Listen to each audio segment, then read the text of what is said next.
only one place, Mac Bro collection. Se man kan che wa ono ne collection no so ye K enye CD ni bia. Nti ono so ko hwe no Facebook na wa ye no KOLLECTION Mac Bro collection. Wonom e wo pick farm.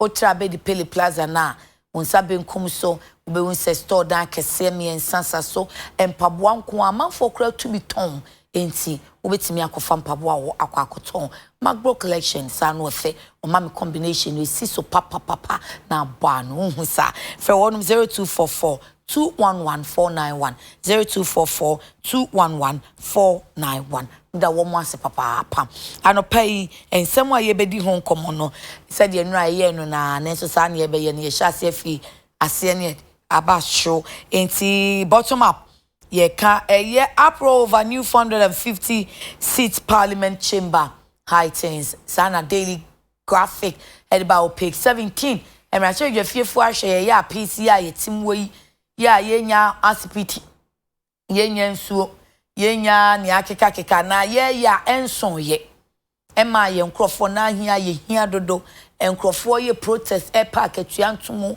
per better conditions of service no onum de omu condition yiye mu say yensan sidan from ohwe mi say me guest ba kwaba say me cause some conditions me no woman is so can paper we get paper de can no are me and to ask mu de omu condition ne ye enti se si ayi pa mu si enkosi dan free ye kwa akosi ni say e di enti kwa na o say dan 450 capacity so ma adwen say akonya no mu san e fie on mu san de constituencies ni bia ba be kan ho mo bopo dia to isi so pena obetimi aka se mahwe hu se ha population no bro so do so dodo enti wo se create constituencies ni bi enso said dia mo sha se yi se parliamentary service board o se ye fie ofo now there are reps from parliament on more board ni so enti susu ampas eye se ye beka se ye hia new chamber ana acha wo so adwen ye wo sen afei NPP charges EC to extend limited registration exercise Nanambo amanye say Uncle JB General Secretary ma NPP say okwa aprobo e wo miamia bijuada no kwa de no won kan he say ayawa so east ni ayawa so west ni miamia aka okoye no ko say santene pa amanfo atonya asem ketoa enti ebe say east betwim e dan wodi bi beka won mema refis already na ndisi for no kran so aka so mo consensus dada enti aye say ni omu na consensus say ne east behwe no watie wonum ananso say east so beka say munim ya moka amafo no so epesa ya de bosumi mu asi ho munko na munko twom di we limited ma ntene mo ho anko afa ye beka to na broni awie no afa no makobodo mpem eyomusu ye de na wotwe kan won kura bosumi kura ntimi am omu nyina na nipa dodo anko na wotwe na de nsesan beba ana e wo se isitie na se de da wo ye no no aka wo manfo e wo mu de ti wonye ne saa mo wo mu se extension bi abem ye kasa madacha homejie akukọ brema nkwan onipa so brema de na homejie da ache se waba akokora ne abrewa na okone baabie no at least wo benya ne kakra wabi ebira no wo ye adwuma no ntento ho no ebe kasa ama no Ghana na pensioni akwa no waye mobo enti yesi wo maami ana papa hwe wo ma ne sififi a wa hwe na ma ne si atutu abrofo no wo munye saa efise ebira wo ye adwuma ntento na emu edu enti etimi hwe no ada ne ye ne ya na esasa pension for ne se anyi wo moa senate for ne se de wo teto ho no eno na wokọ ahwegiem ye de ma wo no esese na wo se edi nkomo se akatua na ya na sa ban o se adwuma wura no mu tuatua no wa ye na allowances wonyan bebre na nso akatua bana nkasa no de afia bi se wo singlet no wo munye hu bibi se de be ya pension de be tiato no ebedoso odwen hu sen Media Foundation for West Africa now it's a daily guide say what about modernghana.com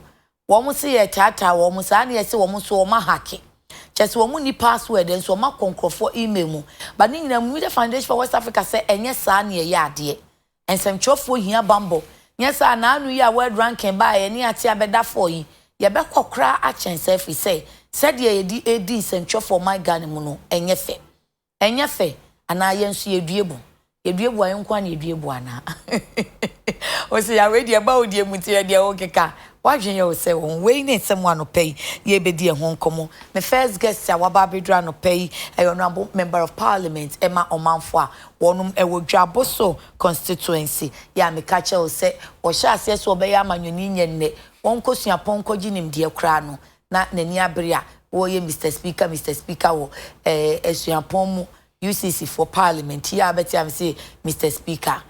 Me bompa said that she be a obey speaker. If it's a no word thing, she said honorable deputy minister of information, Pius Jinan now so no kasa na papa de honorable member you are out of order. Eh no why you be school ho. Ene abrantie wonu wo CPP me refinity. Kabila ena Niama. Eh squad no. Eh Kwajo Sampi. Sansi wo usu frempon. Olam Ghana. O she ho. Me na promise me amount on canon. Oh dear, Michelle, I said I am your maybe atari say to why dear. Honorable Kwabena Minta Akando. Na ye train say bono this year, Minia Bema, where you stubborn, but unia no me fanisa Kwame, Prince Aman middle name, Abronye Bafo, regional chairman, Ewo Bono, Emma NPP, Amanu Kuno, Ebeba, Ababe Kane. Speaker, Akwaba. Miniaba. Nampumwe. Eni madaroma ampa ekoyie ye de nyame ase opposition kura agba wo life hwe combination wo de wo tie yate e ma che wo tra ni o blazer speaker why fa no pay am say anka obi be kasa na nyewa because we sha say hu mi ache oh speaker no pay what ya to on why fa enye na mo hwe program yin so eneme dada nti no amount of mystery omunim say o fa eh ti bebe ba ye hwam we Ghana bo mo hoka o koko ase krase ni be ndai kakra koko ase fo na mo dress say on wo fa say John wo dua nua wo hwe onu say no dress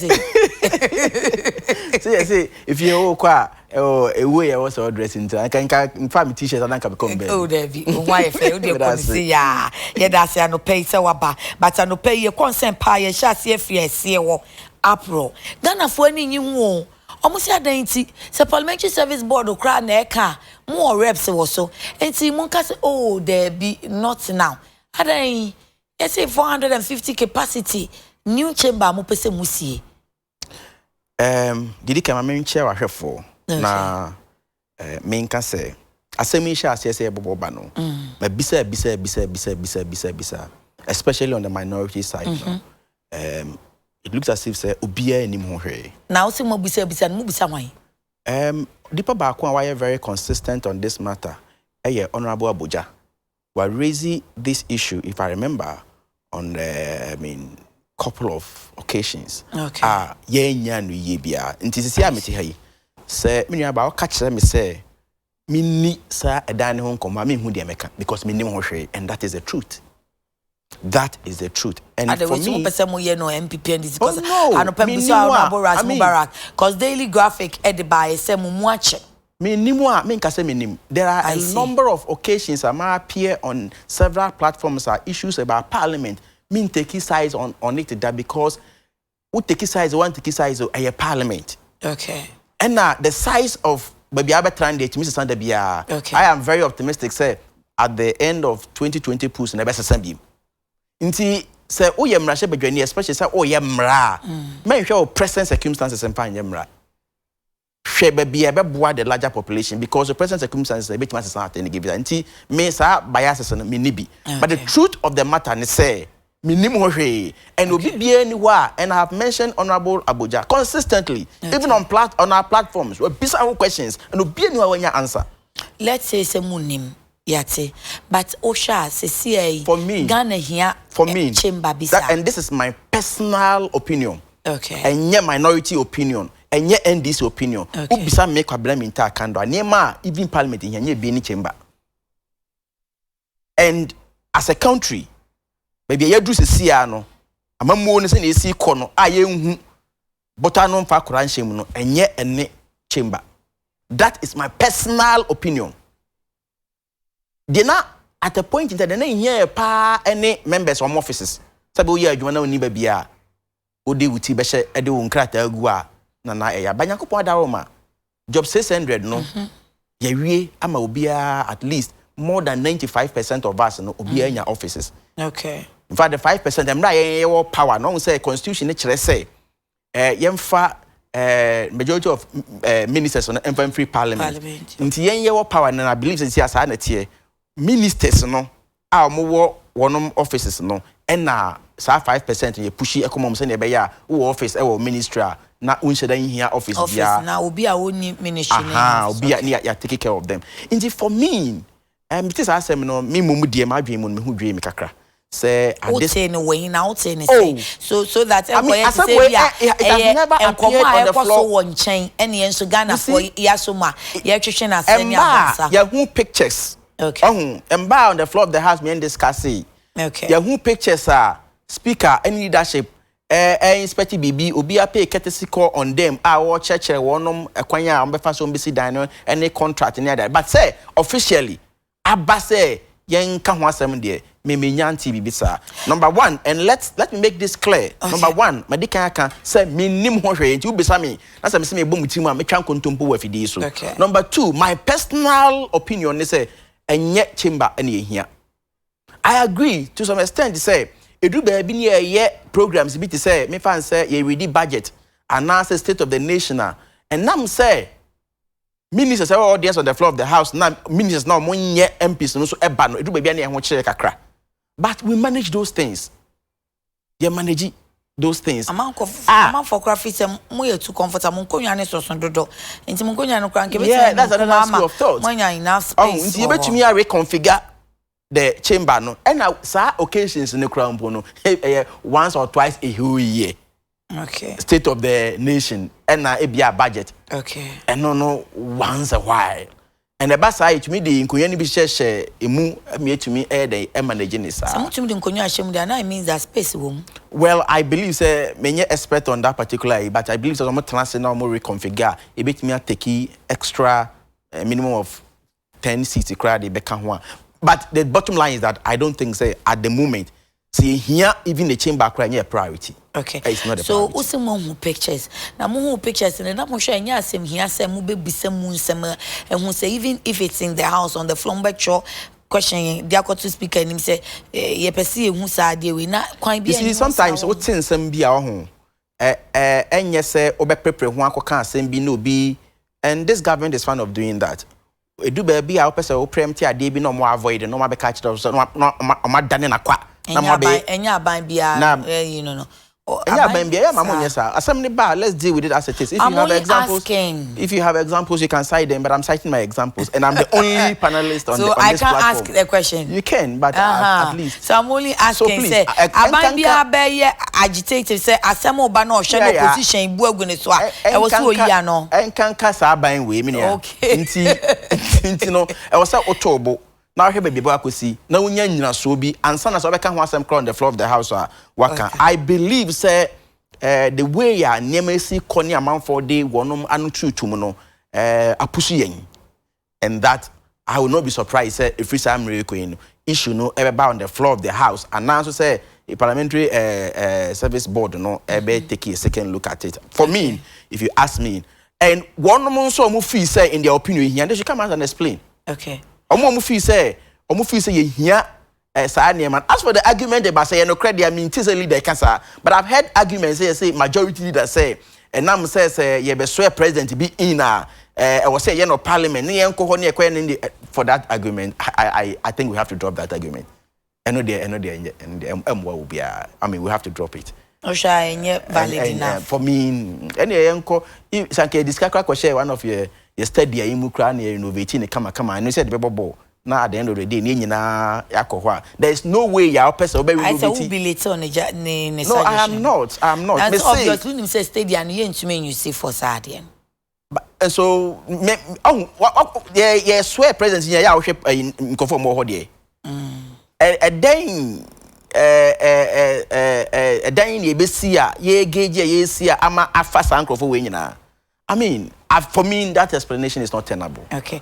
So you have to say a suggestion with parliamentary service board. Do you have an idea why we constitute parliamentary service board?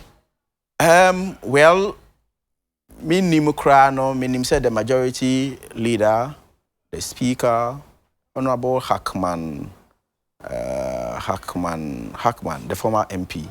Uswajima. Okay. I understand he's also on the board, and these are the specific names I can remember. And nipa send a form is board. I can't tell on off head. I have to find out. Oh, I see. And what is Omojumani saying?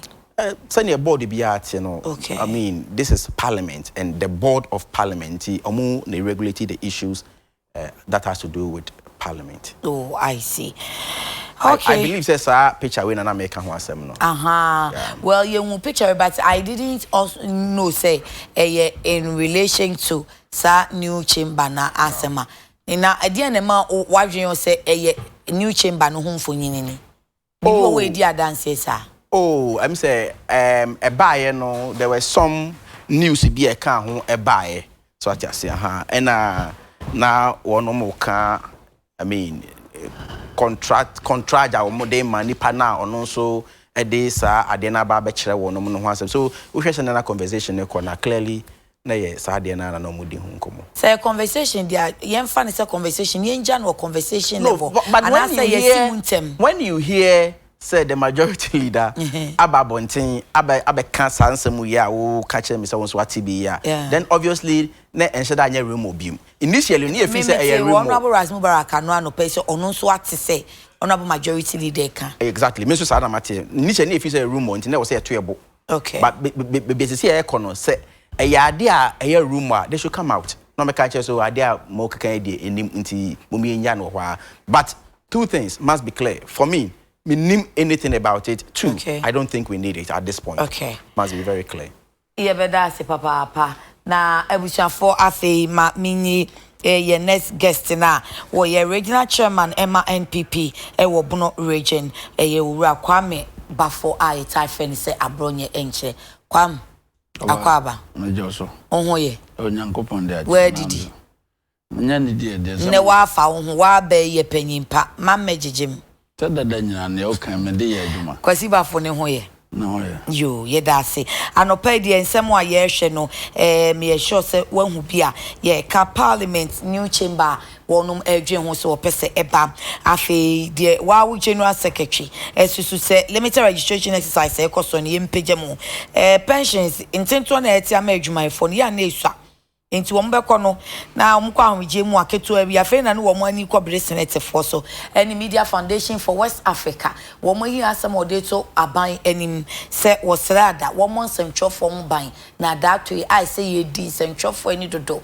e wo man mu ye sha ase wo ase wo ntina ye kam new chamber no wase kwa mo hwa ye hia chamber foforo madase bebre mamemfa akwanya we na mencha wahwefo babia wafidi kese na ekodrubia na mencha onabo akando so okay me ye late kakara me anra na meti se omanga na benya chamber foforo na matiti mrashe bidwafo na bia baya obekaya 2017 31st January 2017 omane mrashe bidwafi yesinsu toy okay nsuo no toye no wo chamber ho nyina ye den eseye okay and mrashe bedwafo 2017 2017 31st January 2017 okay and my vice president mrashe bedwafi ho okay na bra o mu contribute wo chamber honom na fa nsuo etoye na chamber ho aye basa na ho asey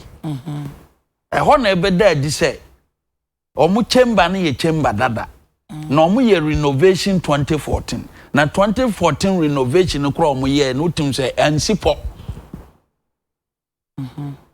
ebra ebeto ho say ensuo ato ama mu chamber na say no na mampanyina be de akire kwosra mrahye bedwa na ohwe se de esitie no mrahye bedwafo na ana mu contribute to mrahye bedwafie ana mo se mu chamber nyeden enye nti mu hia chamber foforo emrashe bedwafie for na na me ka kire wo 31st December okay kwa semwezu kafra ma tenetene ha ma me so enso ye renovation 2014 and 3 years time and enso toye and when you know asemedi kan ni se enso to na obi fie esunyu na yesiesie fie na na se okosi dan foforo ordinary person na enso ato ayiri afa no no wo mo akra flooding perennial one year ba afi bia enso yi form we omo kosi dan fofora na omo ko han dan fofora na say omo and a second one say dan within 3 years ya renovate na ensu enhwan and yes I say ebisam say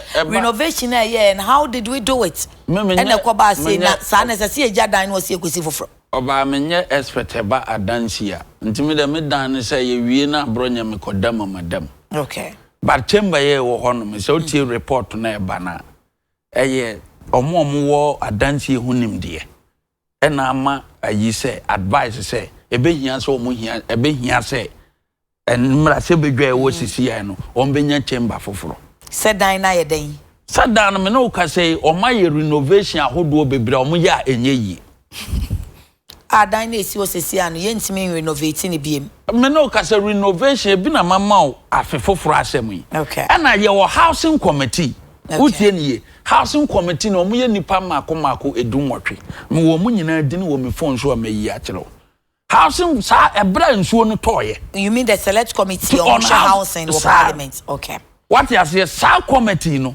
enye MPP committee on record and enye chairman sabonsu committee okay ye ni committee bia o mrahye bedwama ya to din say NDC committee nie ebia oye kokoso no ma form oye kokoso asem and the political parties no e form a ona bo nkasa meboa every committee bia no both political parties yenyina nim say 2016 na ye kwa abato no apart from NDC and MPP obia ni ofiri ko even anya independent candidate okay enti committees ya hodo aye wo mrahye bedwam nyina no NDC our rep wo committee ni so and this committee ni ye den this housing committee aye ka ho asem yi ebra dan ne paaye no ebra me no ka say you can call the chairman of the housing committee oh ye wan ya me the list ni nyina be ma e wo me phone so wa omo ye mako dunwotwe okay no ma refer to the housing committee it is a housing committee at the report to kokoma leaders ye housing committee no say na etena say na ehia new chamber. It's up to some debate.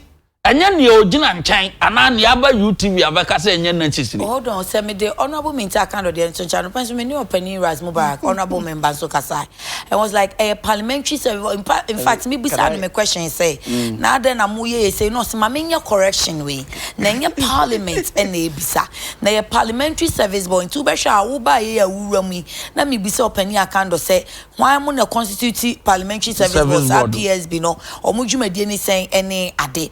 Enti dia wo kan ye different no but say bibia enim say eba adansi o me ne committee members no ba ko akasa okay eba adansi hu ne bibia no na me frɛ no because na rat mubarak ka asem bi say on no ametie no asem o kan say omo hia chamber no na mom omo mfa sika no emma MPC no omo research assistant for no omo mfa bi so nkonko si constituency a MP's office at the constituency level. Well, say na Razmu Barak on farmer or research assistant, you know. Truly have so waka, but or say entu a womoka because they are even about to demonstrate. Okay, yenye easy. A good so your parliamentary. Mame fa time. Mame land mame. Who dey so but mame fa time ni bi patch on tin one my. Committee say what parliament no. In fact say your finance committee. And no interest finance committee for no. Or oversee the finance of parliament. No, a committee, the oversight responsibility is performed on the executive. In the housing committee now, one of our committees in parliament. Okay. They don't take decisions for the parliamentary service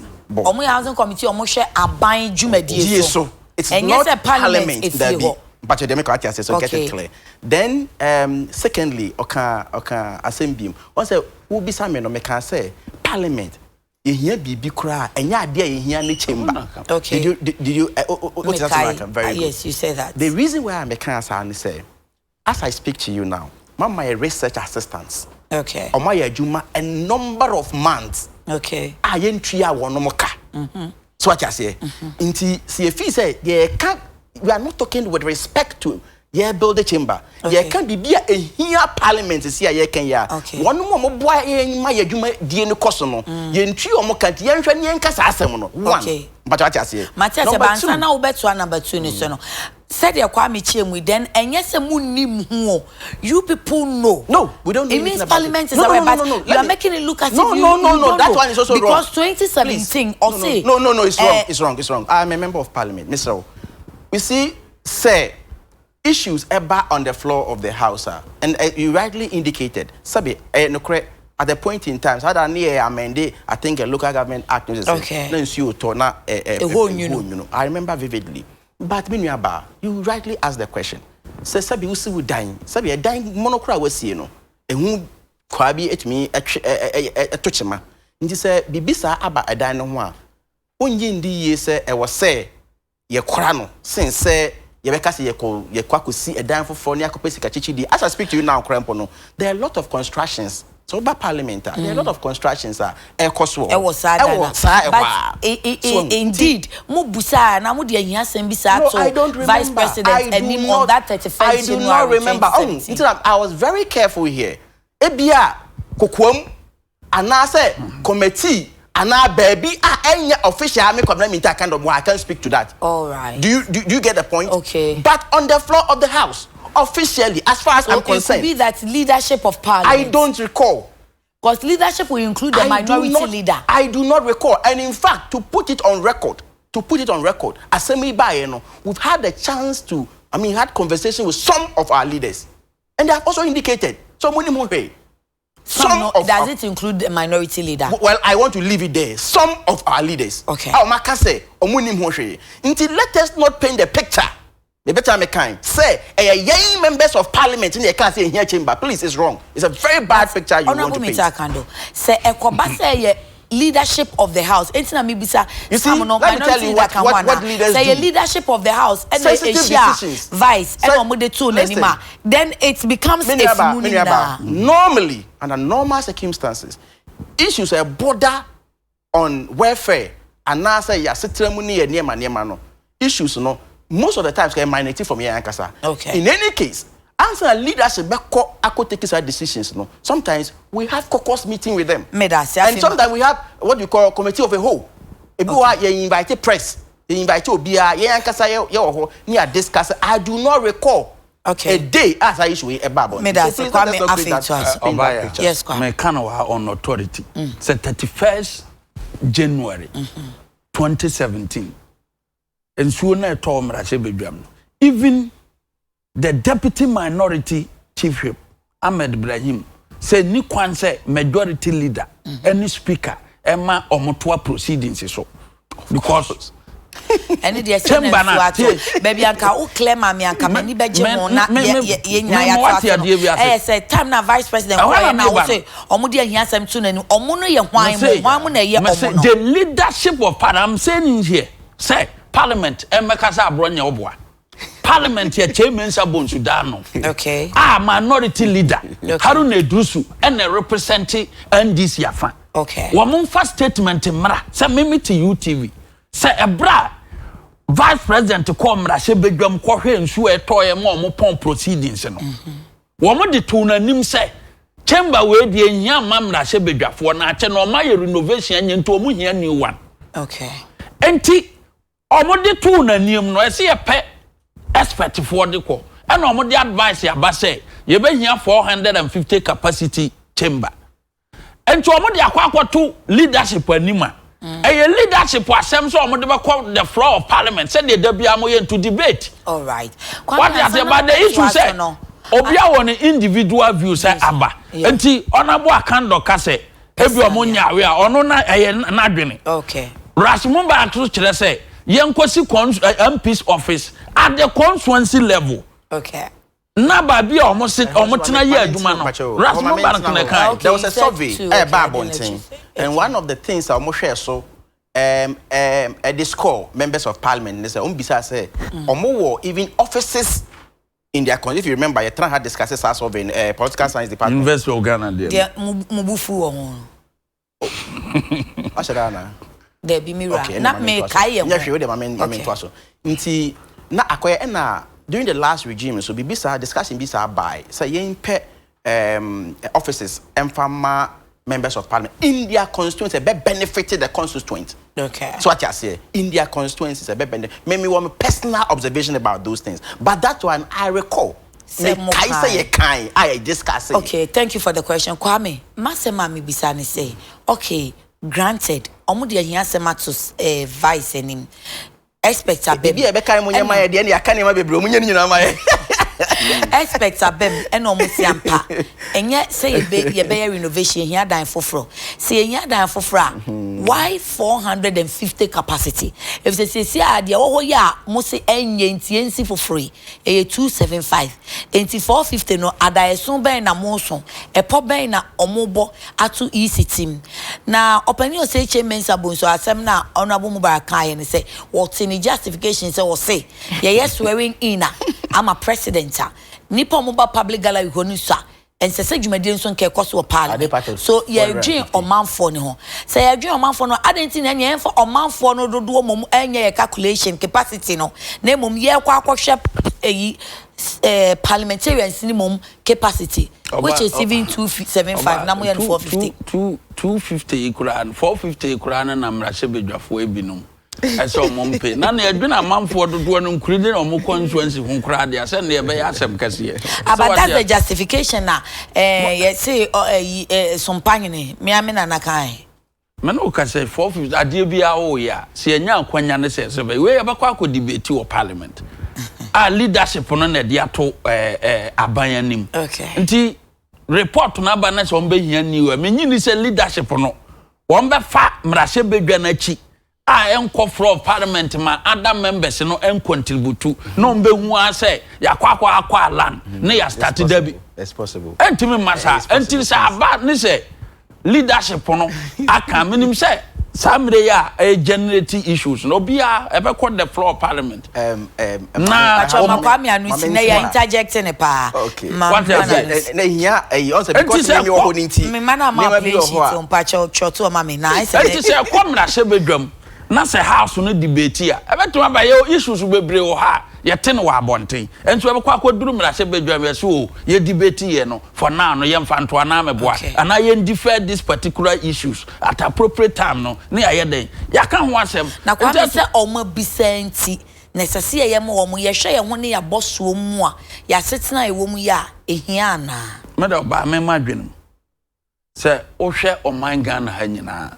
akwantempan hodo a ye hu nyina suku dana hodo a ye hu oman mu nyina se ye beka nokora ma ye hu a se sa niema no even though ye were executive presidency wo honom so onye na adwuma sa niema no nyina betima akoso a ye mrase bedwam okay enti ye behia mrase bedwafo no nye o madwuma nkwa ne se o mo hye mra ye de ato ye tim ama ye de suamu ye de o mrase bedwade but one sa ban ani so adi huna ban ye budget ko ne se wanya de mrase bedwa no support wa budget nya adwuma sure so what you say even the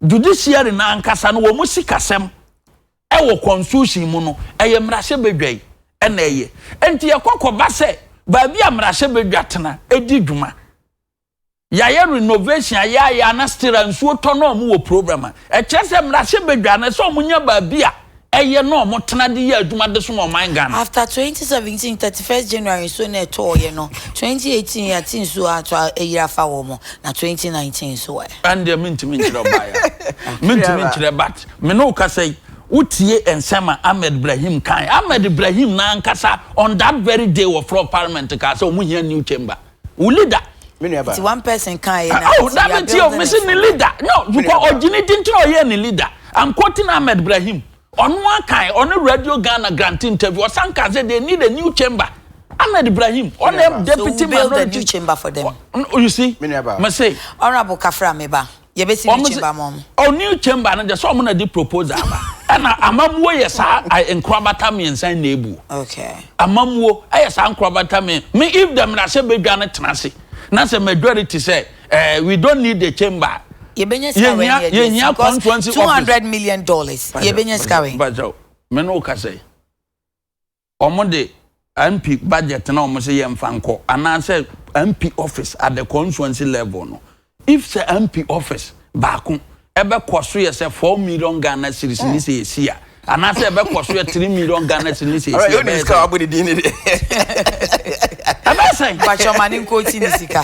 What I mean, if, me see if. Okay. Me see if. A conditional statement. Or some say we estimate no 4 million piece office. What you say? And then I Dabi, mumen hun say you acquire land. Okay. So who say anya so koduru ya no sit down. You acquire the land. A greater Accra. You MPs say. You MPs say. You MPs about 34 meboa. Mkramantem hai asase boy say. Okay. So who see MP office maku 34 won kran ha. And na Accra. Ampini so asase ne yese on kire ba bi office and office ne yeden e wo nkramantem asase boy say bra wusia mra we dey say aban yin asase se wo dey ye adwuma bi say yasomoman na wo mu se vesting ni ho na so compulsory acquisition ho na woni say compulsory acquisition and compensation na good na compensation wo dey be ma compensation say na dey be ma what the compensation what the back compensation so man compensation bi na nya o tim the kokko say the compensation ye me say enya final decision now if you come ra she bedwam asa pictures na honorable military refer to America say dia na that is why me ni nyina na o say one some of one kasa ni party leadership okay enya the entire leadership wo NDC side okay. I have had and me no ka say honorable chairman sabons or ye majority leader honorable chairman sabons so decision bi e famra she bedwam bia no oni haru na edurusu na dwene ho nti oni haru na edurusu na dwene ho na omo so omo hia new chamber enti honorable akando ntima metena nkasa haru by force that honorable na edurusu oni honorable chairman so onye minority leader anaso unless obaka say chairman sabons amona mar but on record omo mienu and the entire leadership of parliament okay and this if wom and the two Baumianim said they need it. And this say we don't need it. Then me can say other places. Simple cry, thank you. Kaya simple thing. Honorable speaker any amon kan say me gidi yes nema bi o hwanye nema ne nyina na efi say bia ya ban wo tumi mu nti na wa ya was defend. Sabi say majority da o say minority ye hwanyo. Now feel say amanamon ni bi oho na etu na enya you should be bold enough to say we here antwa yi me aba adentin na me member of parliament na ye see office ma me ho atomi na me criticize so acha say omanya ye wo mu no ubisa aban say ya was minister ubisa aban say ya was minister ubisa aban say ya minister and so wo hwe niam aban eye ne private so nya sika koya na eburu adwene nti ase so Other than Ubisa ban oh, Ubisa one day say one for try say Ubisa question on the floor of the house. Please. Ubisa no ye enti on kaso niska. You see, mami chow brofo bakwa running through the statement of the minister responsible for our rules on the floor of the house. Onya answer question ni wie na Ubisa and said na that be na sa kwan we ye be ya also subject to the availability of funds. This English Papa Ibedi minister, question be anyone on the floor of the house and run it through. Many about there are 1,001 health facilities across the length and breadth of this country. Who be some say at then no more expedited action on it. On the catcher say subject to the availability of funds. And so yenyesika anase yetimi and my attention eko nima bia me feel say nyempo enye priority.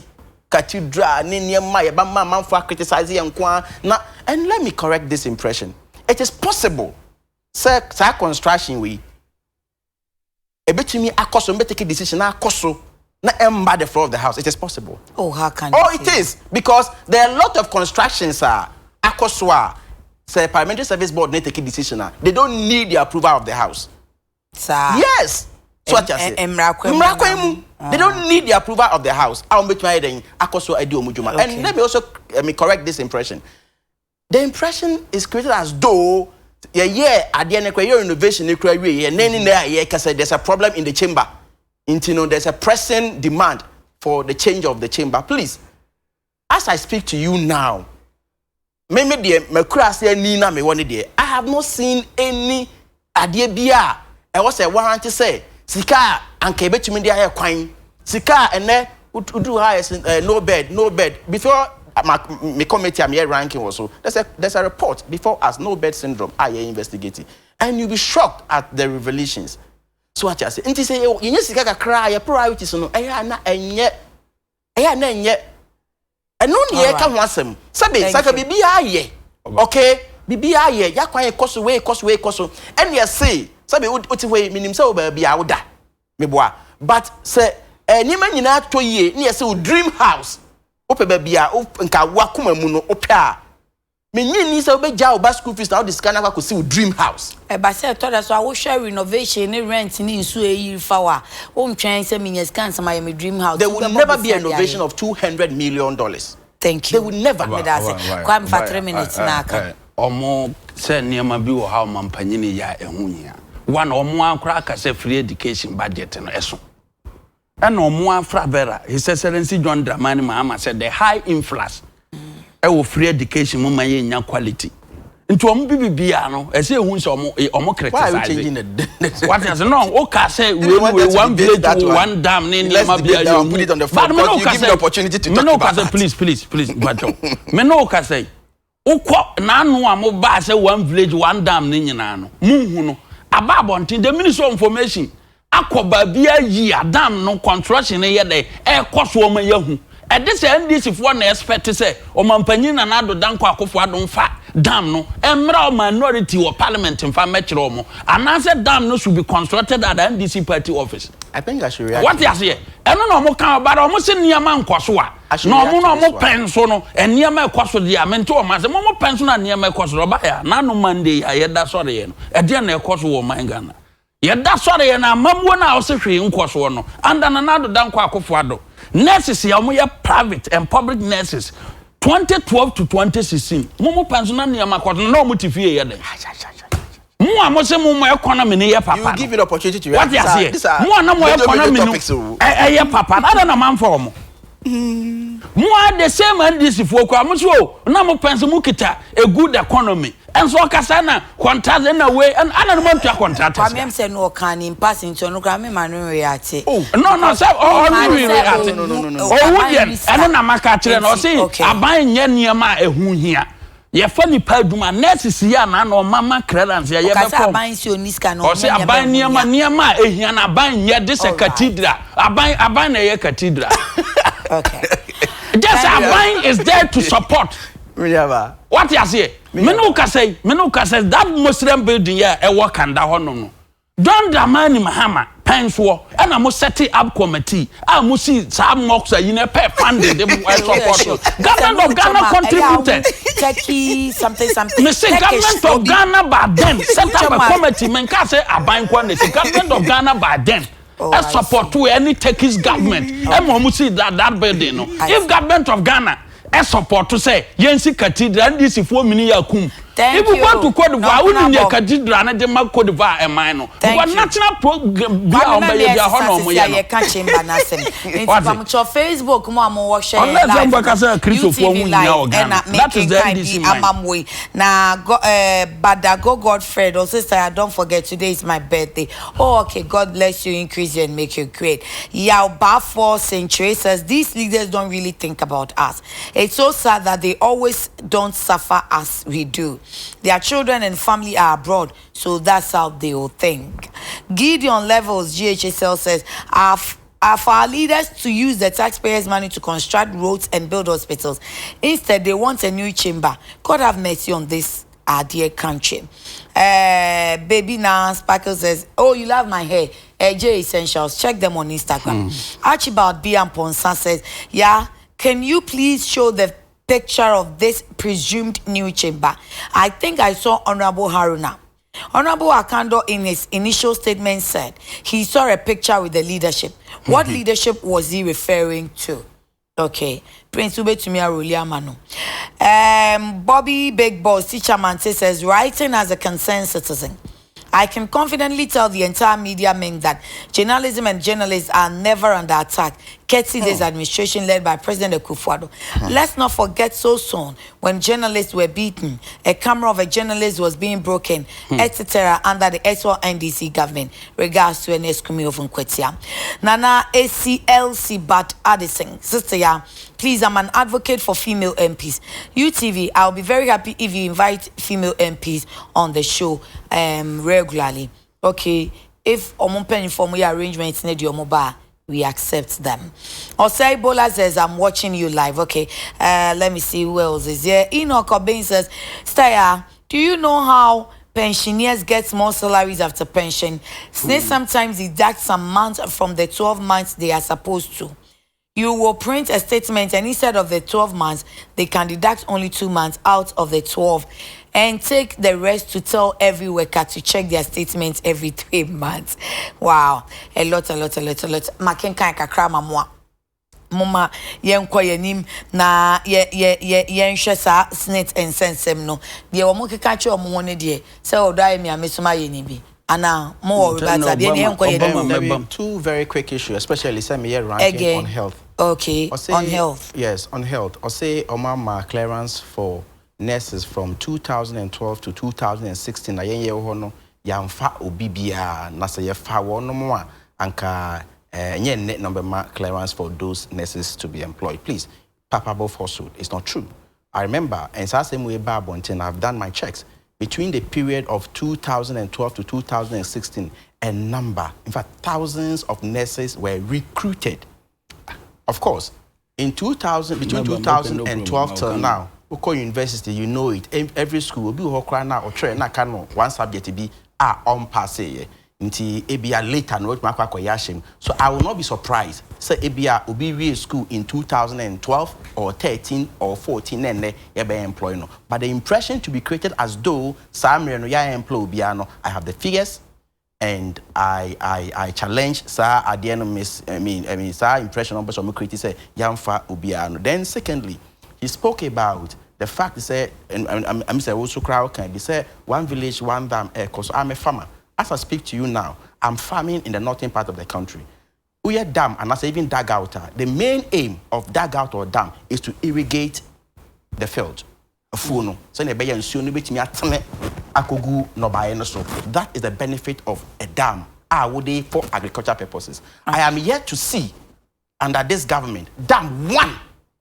Yet to me canals and BBR connecting onto the field. That's one. Number two, I can show you videos and pictures of communities Omuankasa akọ baby ya kasa ya constructed dam na embankment no abua nipatimi from. I believe you have seen those pictures. Meda, so you have used 3 minutes. I mean also 9:5 so 9:8 also for 3 minutes. Now you next to us. Yes, settle real question straight. Okay. Obia onabo ntime ntena fi ha nkan kire say from 2012 to 2016. Me no ka say about 80,000 nurses. Our motifi, omo mininsa omo hwe, oma wofo so hwe. Ontimi nka nkyere se omo ye nkrofo a ebinum feli omo pipa mienu ana miensa. Ontimi nka sa, se nipa 80,000 no motifi from 2012 to 2016 no. Afa na omo nya clearance no. Omo tena fie because of say omo feli omo pipa. Enye no kore. Okay. On record there. And this is from 2009 to 2016 on record metia.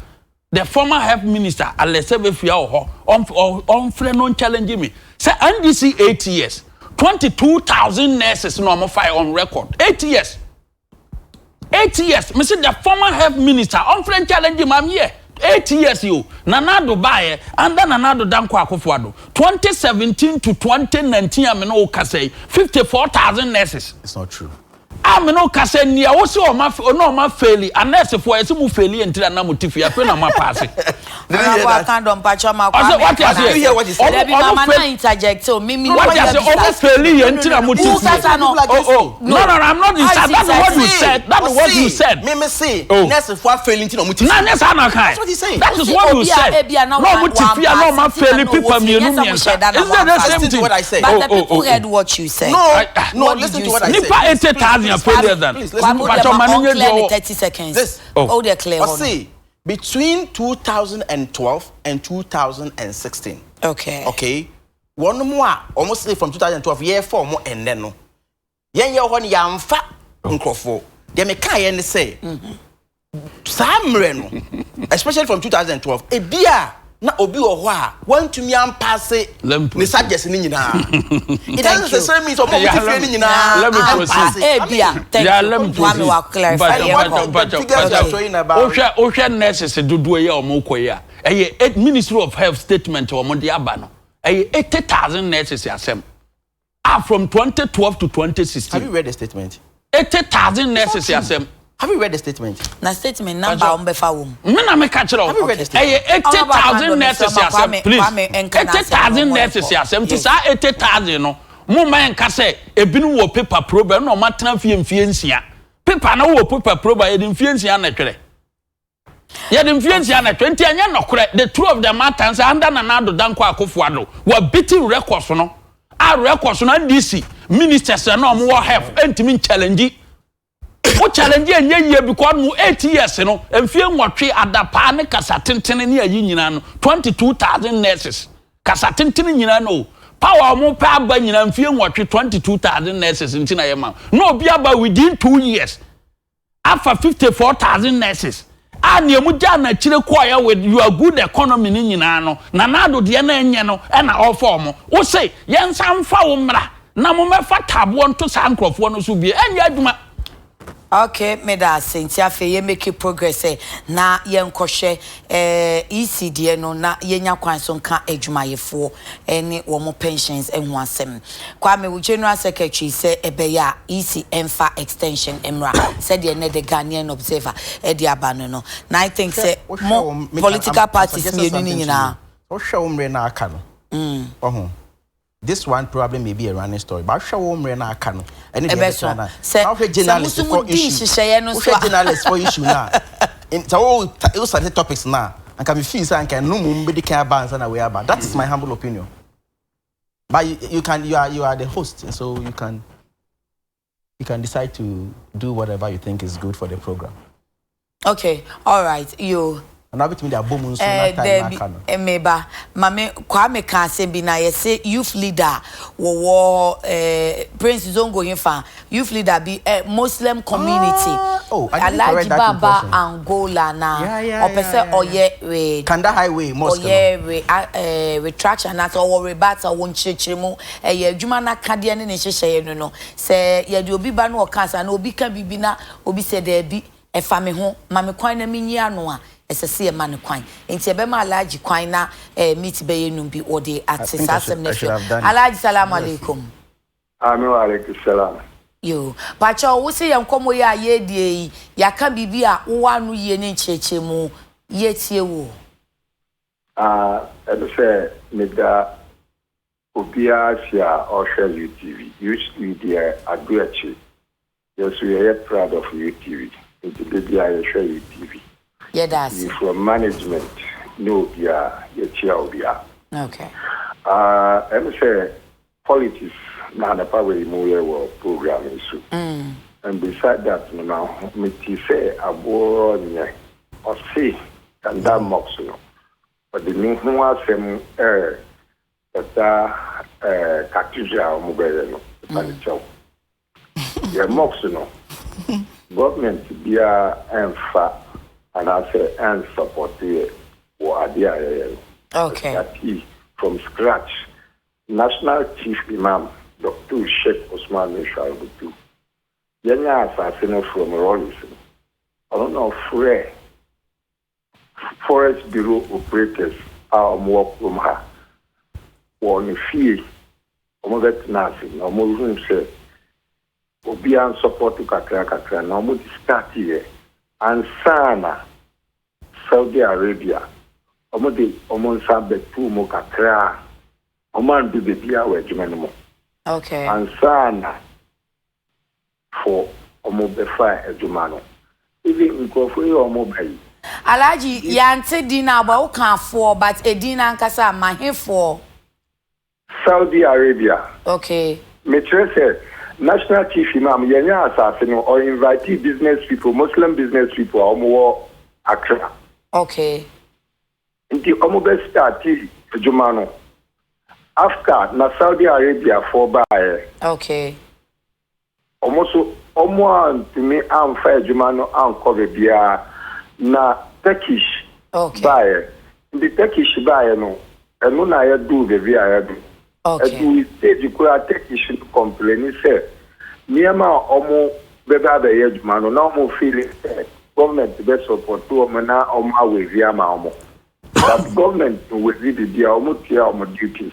Okay. Up to now, I'm a new assign. Edgemano, and is almost about 85 to 90%, but not yet complete. Thank you. So, Omo year politics, Yapama Omo Chok, Obian who said, Ejumano, and your government, Diana support here, a year Yeah, bomodi chief imam bomodi or bomodi any Turkish almost support here. Any community almost starting with their own money. No, I mean idea ejumanu siwo. Inti yenye na Ghanaians between Muslims and Christians wo Ghana ha yenye na nipa ba ko. Adia enimo no mayen kase ewo inti dia yewoka ma abronye no. Onye ni politics onja ye mox ma omo fa cathedral kanda yesu ye fa mox no ye cathedral nti obi andi ni kwan so ka quite different three so quite different nti ma sem no sene won tene na se kwame nso se owanu ye nye se o se odemo ba amanyose mu me mpesa wo bekọ no wase aba nti udi agina homa ne so na me ma kwame so tene e bia na eja de ote ya nti na ye nyina ye nti e ho ase kama sorry yo we 13th August 2014 okay Accra gets new teen Alaji Pacho I don't even know how to go about it. What to say abronye air kind BB?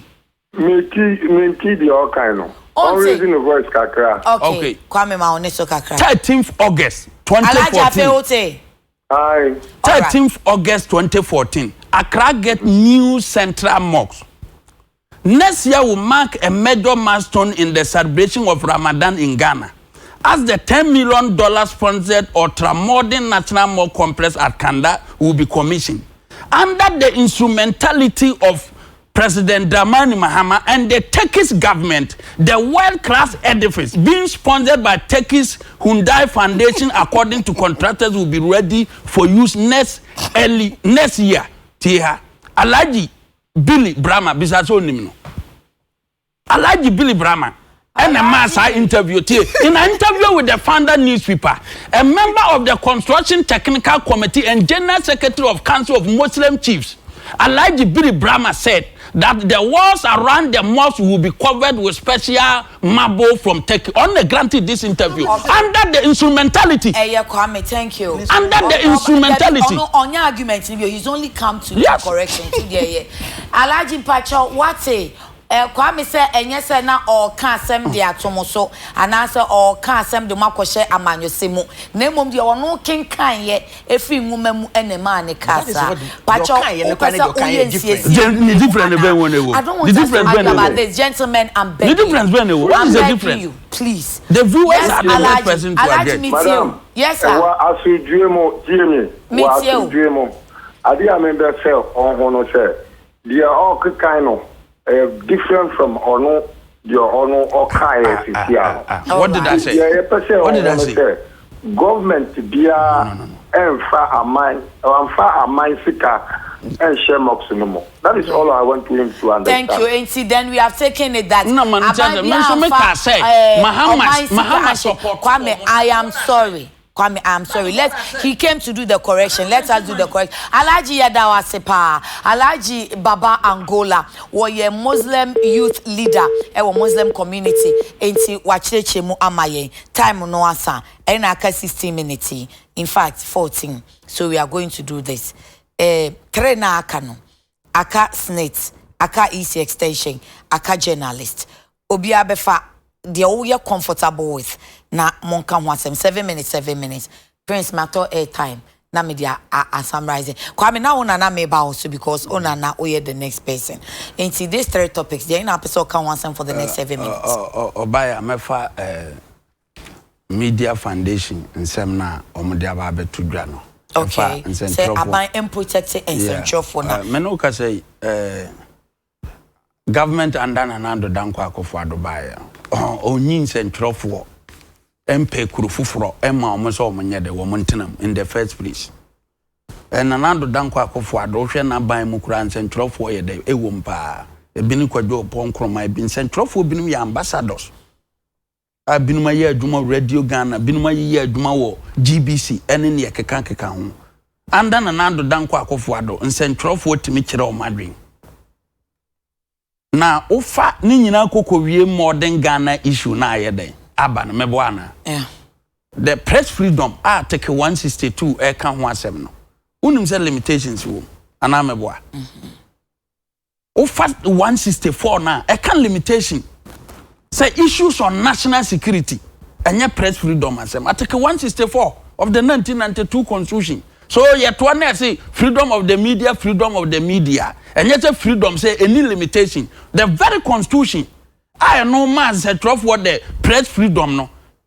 And one the same Constitution and Article 164 no I can't the limitation the central for morality, a man for reputation. On this one, the national security ebetum national security so be share onipa no fa ho die to an extent. Very good. And I make us say this particular issue. Abano. Again, a national security for a omuye nhwehwemu. Omuye nhwehwemu say cyber crime. Me boana. Okay. Adana and this statement no omode abano. Cyber crime ho asema e koso wo man mu ha. Ne di bone, e di tete nkrofo and this person omo ka ho asem. Adom fo aso say crime enkoso ana. The first na make us say Yenka Media Foundation. And one and this issue a statement on that Efa Ghana modern Ghana hon say they have issued a statement. Crime one sema abaye say womo use cyber crime a criminal offense unless NDC for be catch so munim.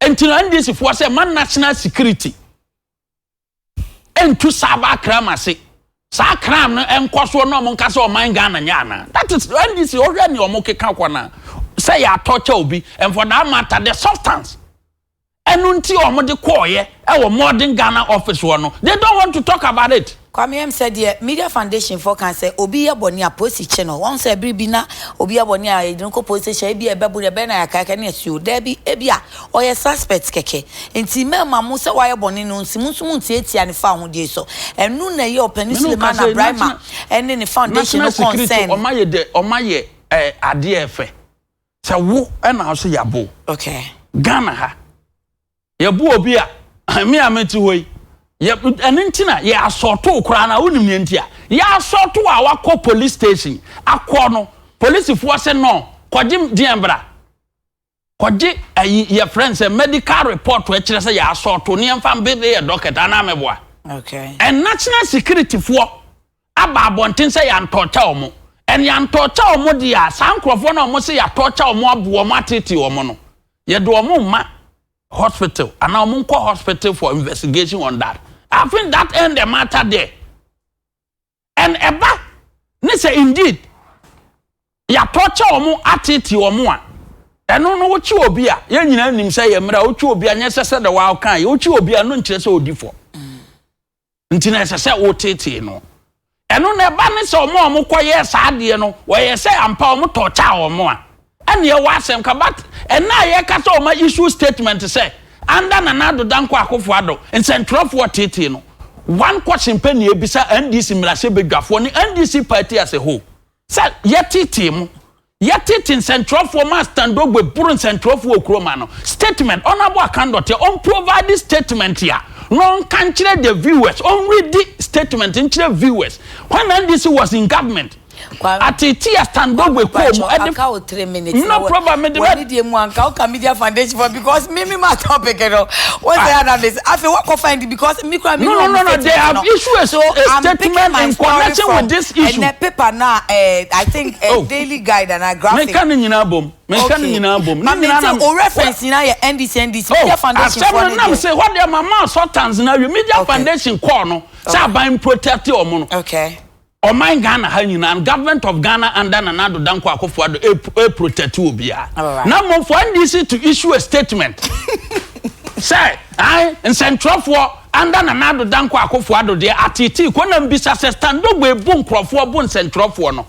No wo mrase bedwam wo onabo akando no wo mrase bedwam not a single day kura na condemn ye.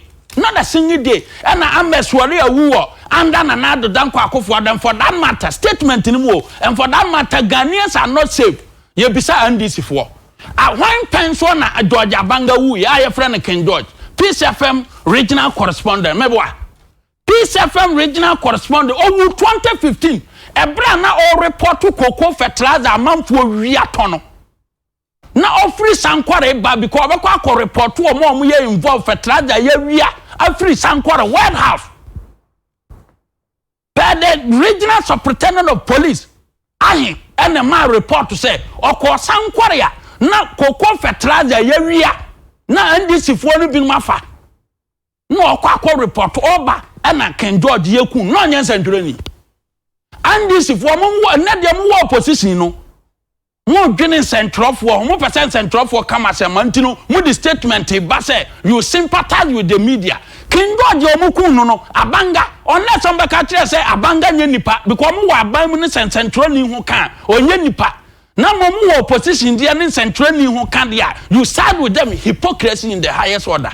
Nyakim every madam no 7 minutes na so ya no any botete mami abanga time no ye say aban mu crofo police and soldier and national security for ne kun no oh me say omo ne say anda na nado danko akofo ado ameswali aye de awu nti central for nye safe na me bisa say abanga ye friend Ken George mo original correspondent no onye centurani me da say anya do mama pension no if na na do kun central for that do mama na kuma banga na is that what the NDC is saying? Honorable Kando, the next 7 minutes there now befa me sure say no discussion na I dey am me pa anya dey hard true. Anyway, to start with, let me state a fact. Before 2016 elections, about 23,500 clearance were issued. I was anka abembia etwaso anka buying buy especially nurses who are now mutifi buying buy or the buy. So that's a fact. I want to move on. The etoso biem nsentro for ateti a wono mo komuya media foundation for e dia beto dwa no. Me feel say nsentro for now you are not doing enough. Na me said that bra what a one and two what we say it is too far from you. I shall say every security force na se no abedru nsentro for so. Whether you like it or not, or may mu nipa I was a boy nyina ho ban the president of the Republic of Ghana. Inti security mu no nsem bia beto chema bia no ono nutri so ene edi go whether you like it or not. This is a fact. The toso mienu se obi gina baabi no asese Ghana ye media freedom a ohia nchechiri mu bia de wo hu ene ode be an assessment. So they see Kwame Nkrumah penso, so they see Buzi penso. For me obi a oya assessment ne bia enye no ene wo hwe dia an assessment. The toso biemu so ne se oman bia na wo se yenyini enkankan se wanya obi a na danko akufo ado ye lawyer ni a or say human right activist no and no and there was a who says I never will about call from class to the barest minimum. Okay. So in this case of modernghana.com or the build foundation set foundation ni mono and say or semi human rights lawyer obi ye na dwuma but what you say hacking illegally when you access to a big mail and no say ya bonifosem enti say what you protect warranty say what writings in any power hacking into the mail no only the only writer na I'm better my panka me draw but what dia alcohol me koho ansa na me say be chair be say to aso so what video a nsenshoni ni ba bontin interview a grant e was City FM me wo video no if you care I'll forward it to you now. I won't give you even a second from ono ankasa num. The Omo said anything about cybercrime, about hacking. They never asked him when they called him. Omo said she about their what Hannah working. And I have the video now. There was a do you know Sir Branty and you no pen omo fan. Omo ye two. Ono ye deputy editor. Abrantia baako enura Peace FM 6 PM. Is that what you're saying? Near me catch on say enura 6. Oh, me tie no to me nka say oboa. Let's give you the benefit of the doubt. But me so me ma additional information. Kwa me paucho. Pacho me ma additional information say enura Peace FM 6 PM news the same Abrantia no. Nana ya okese eni akosu agu ne kasai.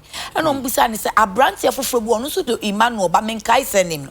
O say ane eno say ono mo fa no is barely 2 months.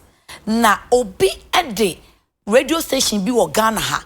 Ede omo email password amano. Eno di adwuma nti akosu abisa ani say enti laptop na mo o say obi aye na adwuma privately. Enti o de ne private laptop ne ba adwuma. Ena agu say enti say oye deputy editor obi the story bar misemu ana. Enti I'm giving you additional information. This is when you want to go into the merit of the matter. This is when you want to go into the merit of the matter. The merit of the matter is not determined by the security forces. And it's not determined by you. The yeninaayeti ayekan is about abuse can say the way I almost see a bro no exit no anything. That's what I'm saying. And can me body be do one carpet. I can give it to you. Play on.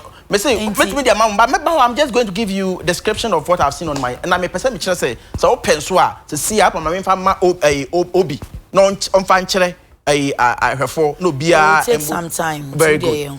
Time. You see, whether or not say why boneno, and non chess or koche nakobono. Sure. Whether or not say why bonno, me ma asem no kra so. And non chess koche na fa ne kote say sabi obi e wabu ne kumfo bia akwakoku no. Yes sir. Dear Cosuno, and yet, according to our branch here, no, or drew hono, your man not in a 9 echo so. Then it tea essence and form, and if you challenge me and you get the airtime, you have to play this on your radio, on your TV for everybody to see. Or record it. He demonstrated it at the studios. No, but that's his demonstration. I'm supposed to be a microphone inside one. Unless you say it's I'm not saying. So let me proceed from there. Let me proceed from there. The 9 I so.